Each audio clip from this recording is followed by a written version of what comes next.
Sir, ಕೇಂದ್ರ ಸರ್ಕಾರದಿಂದ ನಮಗೆ ಗ್ಯಾಸ್ ಅವರು ಕೊಟ್ಟರೆ ಸ್ಟೇಟ್ ಸರ್ಕಾರನೂ ಕೊಡ್ತದೆ. ಕೇಂದ್ರ ಸರ್ಕಾರ ಸರಿ ಇಲ್ಲ ಅಂದರೆ ನಾವು ಸ್ಟೇಟ್ ಸರ್ಕಾರ ಬಗ್ಗೆ ಏನು ಹೇಳಬೇಕಾಗುತ್ತೆ ಸರ್?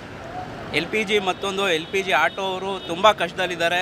ಅವ್ರಿಗೆ ಕೇಂದ್ರ ಸರ್ಕಾರದಿಂದನೇ ಸೌಲಭ್ಯ ಬೇಕು ಅಂತ ನಾವು ಹೇಳ್ತೀವಿ. ಕೇಂದ್ರ ಸರ್ಕಾರ ಮುಂದೆ ಇಟ್ಟು ಬರೀ ರ್ಯಾಲಿ ನೋಡ್ತಾರೆ, ಅವ್ರದ್ದು ಉದ್ದೇಶ ಅವ್ರು ಮಾಡ್ತಾವ್ರೆ. ಅವ್ರು ಏನಂದರೆ ನಾವು ನೆಕ್ಸ್ಟು ಬರಬೇಕು ಆ ಥರ ಅವರು ಕಾನ್ಸೆಪ್ಟ್ ಇಕ್ತವ್ರೆ. ನಮ್ಮ ಬಗ್ಗೆ ಏನೋ ಜನರ ಬಗ್ಗೆ ಅವ್ರಿಗೆ ಏನೂ ವಿಚಾರ ಇಲ್ಲ. ಕೇಂದ್ರ ಸರ್ಕಾರ ಅದೇ ಮಾಡ್ತಾ ಇರೋದು. ಕೇಂದ್ರ ಸರ್ಕಾರ ಬಗ್ಗೆ ತುಂಬ ಐತೆ ಹೇಳೋಕ್ಕೆ, ಬಟ್ ಹೇಳಲ್ಲ, ಯಾರು ಜನರು ಹೇಳಲ್ಲ, ಬರೀ ನೋಡ್ತೀವಿ ಅಷ್ಟೇ. ಮೋದಿಯವರ ಇವಾಗ 10 ವರ್ಷದ ಆಡಳಿತದಲ್ಲಿ ನಿಮಗೆಲ್ಲ ಏನೆಲ್ಲ ಸೌಲಭ್ಯಗಳು ಸಿಕ್ತು ಅಥವಾ ಸಿಗಲಿಲ್ವಾ? ಇಲ್ಲ ಸರ್, ಸಿಗಲಿಲ್ಲ. ಅವರು 10 ವರ್ಷ ಅಲ್ಲ, ಇನ್ನೂ ಮುಂದೆ 5 ವರ್ಷ ಬಂದ್ರೂ ಸಿಗಲ್ಲ ಸರ್.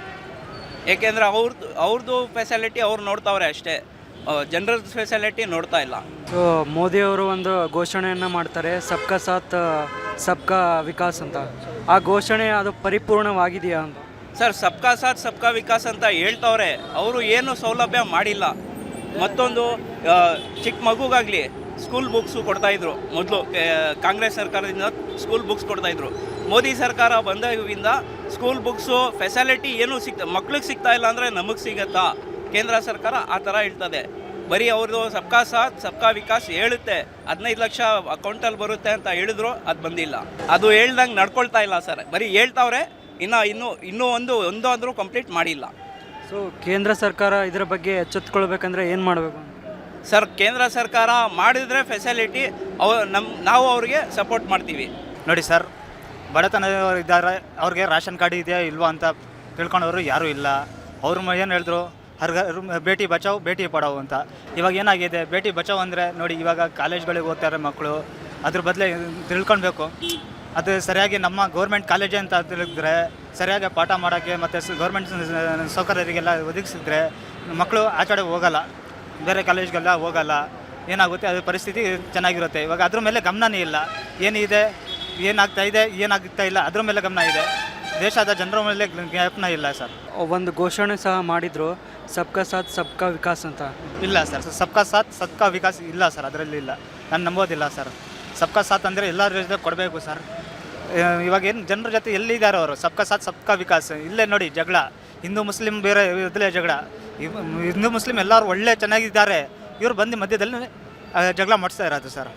ಸಬ್ಕಾ ಸಾಥ್ ಸಬ್ಕಾ ವಿಕಾಸ್ ಇಲ್ಲ. ಮೊದಲೇ ದೇವಸ್ಥಾನದಲ್ಲಿ ಪೂಜೆ ಇದ್ದರೆ ಮುಸ್ಲಿಮವರು ಚೆನ್ನಾಗಿರ್ತಿದ್ರು, ಅವ್ರ ಜೊತೆ ಸಾಥ್ ಕೊಡ್ತಿದ್ರು. ಮುಸ್ಲಿಮರ ಮಜೀದಿಯಲ್ಲಿ ಅಜಾನ್ ಆಗ್ತಿದ್ರೆ ಹಿಂದೂ ಬಂಧುಗಳವರು ಇದು ಕೊಡ್ತಿದ್ರು, ಸಹಕಾರ ಕೊಡ್ತಿದ್ರು. ಇವಾಗ ಆ ಥರ ಇಲ್ಲ. ಇವರು ಬಂದು ಇದು ಹಿಂದೂ ಮುಸ್ಲಿಂ ಅಂತ ಬಾಬ್ರಿ ಮಜೀದ್ ಅಂತ ಅದೆಲ್ಲ ಇಟ್ಕೊಳ್ತಾರೆ.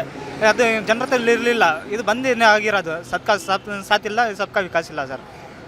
ಇವಾಗ ದೇಶದೆಲ್ಲೆಡೆ ಗ್ಯಾಸ್ನ ಪ್ರಾಬ್ಲಮ್ ತುಂಬಾ ಆಗ್ತಾ ಇದೆ. ಅದರ ಎಫೆಕ್ಟ್ ನಿಮಗೂ ಎಷ್ಟಾಗಿದೆ?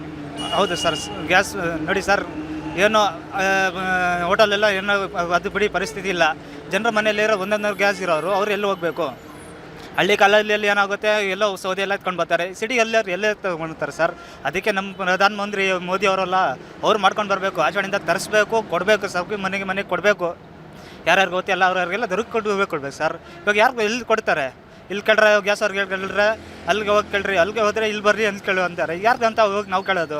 ನಾವು ಎಲ್ಲ ಇದು ಭಿಕ್ಷೆ ಕೇಳಬೇಕಾ ಯಾರ್ದವನ್ನ?